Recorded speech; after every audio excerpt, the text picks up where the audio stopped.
ఖమ్మం జిల్లా పాలేరు నియోజకవర్గం ఏదులాపురం మున్సిపాలిటీ పరిధిలో వార్డుల్లో మంత్రి పొంగులేటి శ్రీనివాసరెడ్డి పర్యటించారు. మార్నింగ్ వాక్లో భాగంగా ప్రజా సమస్యలు అడిగి తెలుసుకున్నారు. పచ్చదనం పెంచాలని, పరిశుభ్రత పాటించాలని అధికారులకు సూచించారు. మున్సిపాలిటీ అభివృద్ధి కోసం ముఖ్యమంత్రి 100 కోట్ల రూపాయల నిధులు ఇచ్చారన్న మంత్రి ప్రజలకు అవసరమైన మౌలిక వసతులన్నీ కల్పిస్తామని తెలిపారు.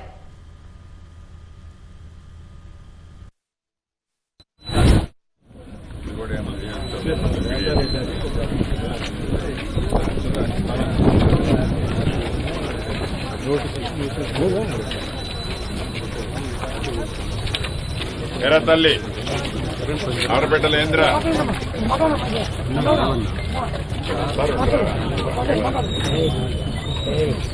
పని చేస్తున్నారా?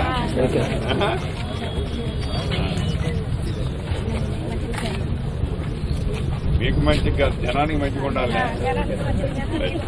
మంచిగా చేసుకోండి. ఇల్లు ఏదన్నా మరీ ఇబ్బంది ఉన్న వాళ్ళకి ఇప్పుడు ఈ విడతలో ఇల్లు ఇస్తేనే అసలు లేని వాళ్ళకి. కొత్త మున్సిపాలిటీ అయిన కారణంగా ఇంకా చాలా రోడ్లు, డ్రైన్లు కూడా ఏర్పాటు చేయాల్సిన అవసరం ఉంది. ఆ వాటర్ డ్రైన్ అప్ అవడంతో పాటు కొద్ది ప్రాంతంలో డ్రింకింగ్ వాటర్ సమస్య కూడా ఉంది.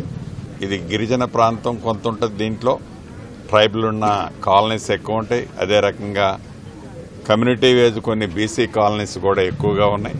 వాటికి ఇందిరమ్మ ఇళ్లు లాంటి వారి ఆత్మగౌరవానికి చిహ్నంగా ఇందిరమ్మ ఇళ్లతో పాటు కొంతమంది అవుట్ సైడ్స్ కావాలని కూడా అడగటం జరుగుతుంది.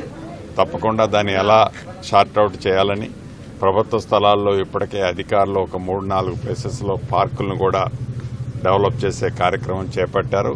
మోస్ట్లీ ఆ పార్క్స్ అన్నీ కూడా పరిశీలించాం.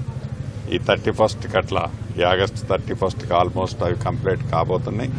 ఏది ఏమైనా ఇంకా ఈ మున్సిపాలిటీని మరింత డెవలప్ అయితే చేయాల్సిన అవసరం ఉంది. దీని మీద ప్రత్యేక ఫోకస్ స్థానిక శాసనసభ్యుడిగా పెట్టి అధికారులతో కూడా టైం టు టైం కోఆర్డినేట్ చేసుకుని డెవలప్ చేస్తామని కూడా తెలుపుతున్నాం.